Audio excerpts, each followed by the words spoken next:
நான் கேட்கும் தலைவருக்கும்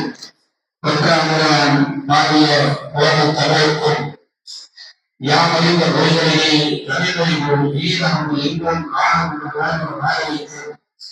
எங்கள் வாழ்வும் எங்கள் வளரும் மங்காத கமேந்த சங்கங்கள் வாழ்வு தாசனுக்கும் பிறப்புக்கும் எல்லா உயிருக்கும் என்ற பாடிய உள்ளவர்களுக்கும் யாரும் கோயில் யாரும் ஏழும் என்று சொல்லிய சங்கப்படும் போர்களுக்கும் சாகவும் தமிழ்களுக்கு சாக வேண்டும் என் சாகவும் தமிழ்களுக்கு வேலை வேண்டும் என்று வாழிய இலங்கை தமிழருக்கும் முக்கடலால் முத்தமையால் முக்கையால் மூலங்களாண்ட முத்தமையை வணங்குகிறேன்.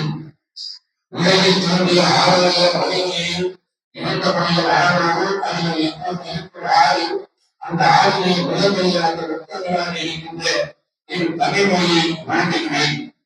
ஆளுநரை சார்ந்தோடு அறிவர்கள் தெரியாமல் இந்த அறிவுரை வந்திருக்கிற நல்லவரை நாளைய எழுச்சி தமிழும் தொழிற்சாலைகளும் உங்கள் அனைவருக்கும் வணக்கம். கவியின் தொடக்கம். இந்த கவியரங்கின் தலைவர் திருமதி அவர்களுக்கும் வளரும் தமிழ் எழுத்தாளர் சங்கத்தின் தலைவர் அருமை முத்து எங்கள் சொத்து முத்துக்குமார் அவர்களுக்கும் இங்கே வந்திருக்கின்ற சக கவிஞர்கள் உங்களுக்கும் கவிஞர் வீரர்கள் கவிஞர் கருத்துள்ளர் மற்றும் மனித அணியர்களுக்கும் என்னுடைய நன்றியை தெரிவித்துக் கொள்கின்றேன். என்னுடைய கருவில் தலைப்பு அன்பு அரவினர் எழுக. அன்பு அரவினர் எழுக.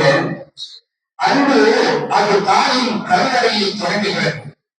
அன்பு அது தாயின் கருவறையில் தொடங்குகிறது.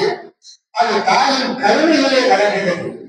அன்பு அது தாயின் கருவறையில் தொடங்குகிறது. அது தாயின் கருணையிலே வளர்கிறது. அது நம் உள்ளத்தில் பிறந்து நல் உணர்ச்சியில் மலர்ந்து உறவை பலப்படுத்துகிறது. ஏன் அன்பு ஒன்றே அது நம் மனித உலகத்திற்கு ஒற்றுமைப்படுத்துகிறது. ஆம், அவ்வளவு சக்தி வாய்ந்தது அன்பு. அதே வேளையில் அறம் எனப்படும் யாதெனி பிறர் அது படைக்கும்படி வாழாமை நன்றென்று கூறுகிறது தமிழ் வேதமாம் திருக்குறள். அறம் என்பது யாதெனி பிறர் அது படைக்கும்படி வாழாமை நிறைய வைப்பதும் அன்பாகும். அன்பு என்பது வெறும் உளவியல் மட்டுமல்ல. அன்பு என்பது வெறும் உளவியல் மட்டுமல்ல, அது உள்ள உளவியலின் தொடர்பு கருவி.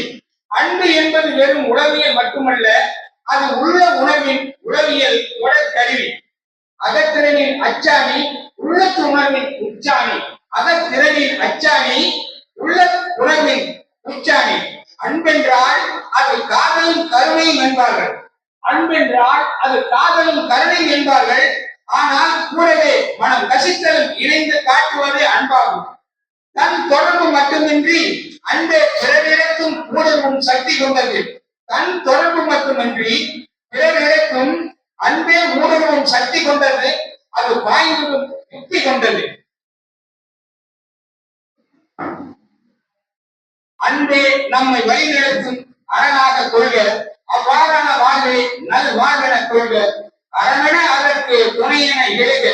ஆம், அன்பே அறமென எழுக எழுக எழுகவே. நன்றி, வணக்கம்.